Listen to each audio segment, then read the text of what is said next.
Hey everyone, I'm your host Cadence, and welcome back to another episode of Project Honesty, a podcast designed for young adults by a young adult to gain brutally honest, friend-like advice, as well as provide a platform for young adults to form opinions, color outside of the lines, take deep dives into current events, and most importantly, have fun. This is Project Honesty, navigating reality with real conversations and diverse opinions. Hey, if you haven't already, go check out last week's episode called Soul, Soil, and Spirit, The Journey to Find Sacred and Individual Spirituality. It's about the way we all connect with the earth in different ways, and spirituality holds a different definition for every individual. The journey one takes to find individual spirituality is something to be sacred and appreciated, and so in this episode I talk about my definition of spirituality, the tools I use to practice my spirituality and embrace my spiritual side, and how nature's gifts are some of the most powerful things. So you can go check that out on Spotify and YouTube. And this episode is closely related to last week's episode. Today's topic is about the journey to self-confidence and self-acceptance. I want to talk about the difficulties, the learning, and the outcome. Now, this will be a little bit of a shorter episode, as like last one, but I don't know, I'm trying out some shorter episodes to see how they go. So again, this episode is closely related to last week's episode, and it's kind of bouncing off some of the things that I mentioned in that episode. The journey to self-confidence and self-acceptance is one of my favorite things to talk about, because I want this to be a relatable platform, especially for young girls like myself. I want them to know that they are perfect exactly the way they are. I also want them to know that they are not alone, and that other girls go through exactly what they are going through, and that it's normal. It's important for me to discuss this, relating this to my personal life, because I never found people my age on the internet that I could relate to about this topic, and so it left me feeling very, very lonely. This episode is for the little 12-year-old me, a girl who didn't think she was good enough, who didn't think she was going to be alive today, and didn't think anyone could ever love her. So this is to 12-year-old me. You might be wondering, where does the journey start? Now, I talked about this in last week's episode just briefly, but the start of any journey, and especially the journey to self-confidence, takes honesty. My journey started the day that I admitted I didn't love myself. At all. I expressed the dislikes about myself and my body, and so I kind of started from the very bottom. It is very hard to admit the dislikes about yourself because it is mentally draining. It's very sad, not only for you, but for the people around you having to experience that. And then it is also hard to accept the fact that you feel that way. Now, young girls will face this not only in their adolescence, but for the rest of their lives. And it's okay not to be okay. And it's okay to not be perfect. Once you are willing to accept the journey to self-acceptance, you're going to run into a few things. First, the difficulties. A lot of this comes from my personal experience with learning how to love myself, but every journey is different, keep in mind, but this is just how the steps went for me. Relearning how to love your authentic self is very, very hard. You become so influenced by those around you that you lose who you truly are. That is kind of what happened in my case. I didn't know who I was because I was trying to fit everybody else's mold, and I didn't really have a passion or a purpose for myself, and so I lost who I truly was. One of the difficulties of that is that you have to restructure and clarify your identity to return it to its original unique complexity or a new unique identity and complexity. Because sometimes we grow. We grow out of things and we grow out of passions. And so sometimes when you're trying to relearn how to love your authentic self, a lot of stuff will come up and a lot of stuff will change.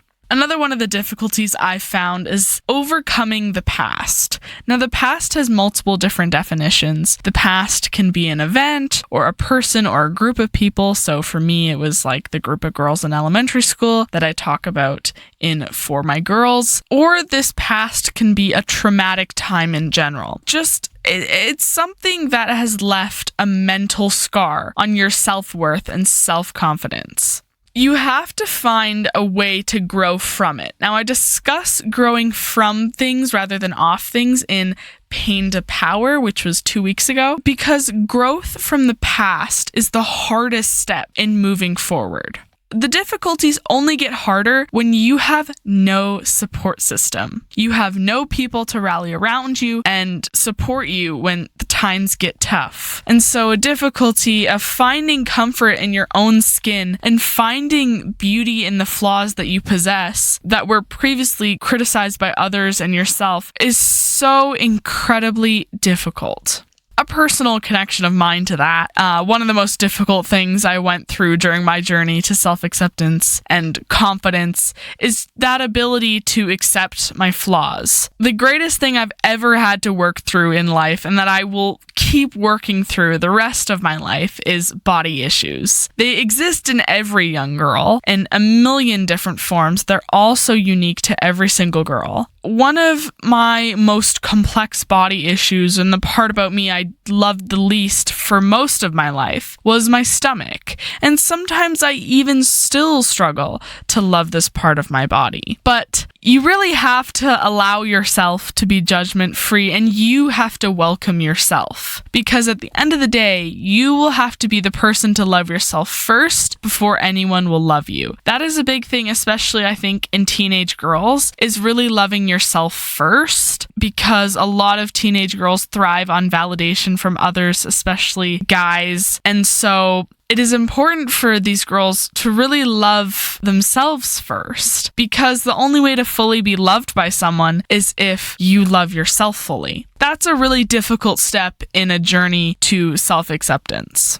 Through this journey, now when I say journey, it could be months, weeks, years, decades, or even a lifetime. But you learn a lot in this journey. When you fall back in love with yourself, you have to find parts of yourself that you love and you know are beautiful, because this will ultimately influence how much you love yourself. In this journey, you learn to appreciate the gifts that you have. So the legs that walk you, the stomach that protects you, and the face that showcases the essence of you. You learn to appreciate those and their uniqueness and the flaws that they have, and you really are grateful for everything that you possess.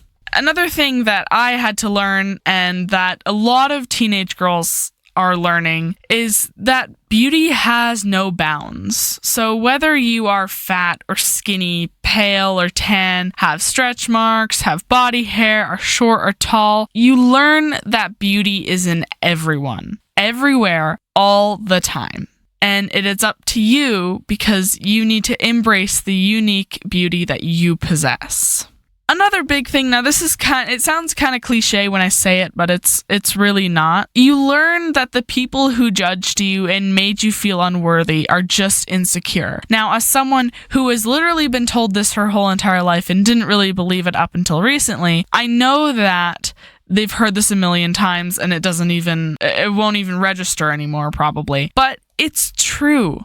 People who judge others don't love themselves. They really can't find equality on themselves that they love, so they go after others who are vulnerable. For me, I have had people that don't like me in my life, my whole life. They bring judgment into any space. And I've observed these people when they're by themselves. And as much as they have an ego and are confident on the outside, and when they're acting in front of people, they are actually really hurting and insecure on the inside because they are lost in themselves. And so they feel the need to judge others.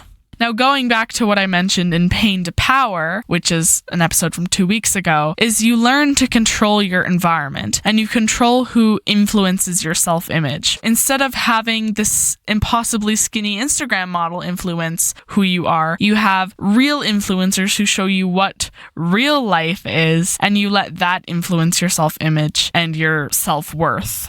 What is the outcome of all of this? One of the biggest outcomes is that you aren't afraid to take risks and do the things that you didn't think you could do before. when I think about me in this situation, before I never thought I should wear bikinis because I thought that fat people couldn't wear them. But as soon as I started loving my body and appreciating it for what it is, I didn't give a shit what other people thought of my body because I already loved myself enough and I didn't need somebody to do it for me.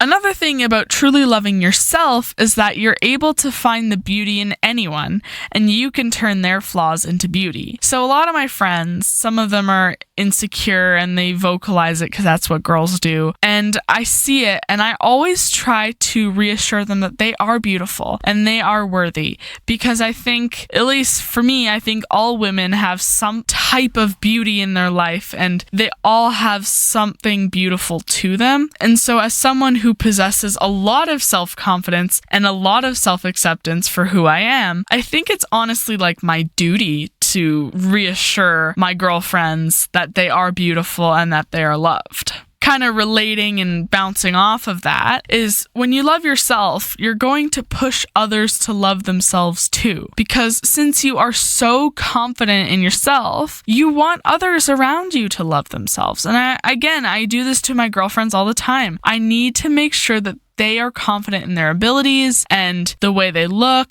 and the way they feel because it's so important because I've seen the results in me and I've seen how important and life-changing those results are. Another outcome of this is that you stop paying attention to what others think of you. You are just so confident that outside influences and negativity will not affect the way that you choose to love yourself. That is kind of like the I don't give a fuck attitude, and I have that sometimes when I choose to, but I think that's a really big thing that you result in is really not giving a shit what people think about you because you already love yourself and you know what influences why you love yourself, and again, nobody else is going to do it for you. And overall, your life will become easier. When the weight of insecurities is lifted off your shoulders, you're able to walk through life smoothly. As teen girls, the whole freaking world gives us insecurities. And you know what? They're normal. But the moment you let your insecurities not control you and who you are and what you are, that is when you're truly, truly going to be free. I know that for me, like when I started loving myself, I don't know, I would say I reached like peak self-confidence like in the last year. And I mean, it will continue to grow from here. I really felt lighter and I felt like I could do anything because I didn't have this bulk of negative energy hanging on my shoulder constantly. And I was very sure of myself and what I was able to do and where I fit in society, you know?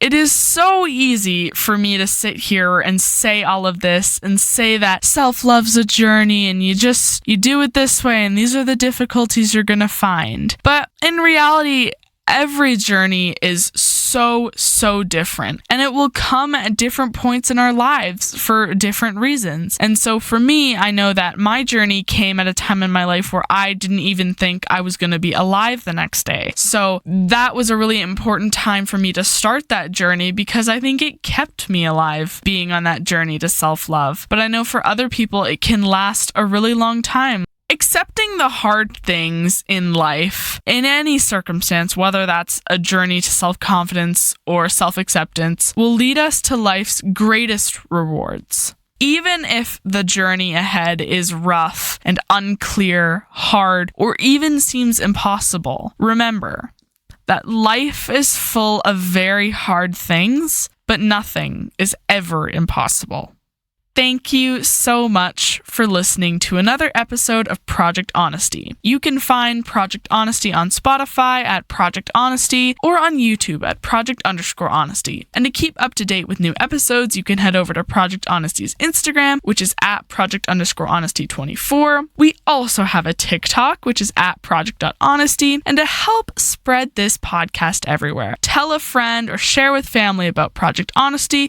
You can also share and tag us on social media, and we will see. You can direct your friends and family over to the Instagram, the TikTok, the Spotify, or the YouTube to help them learn more. Subscribe, follow, and click the bell icon for updates when I post. And remember, the more listeners, the bigger the family.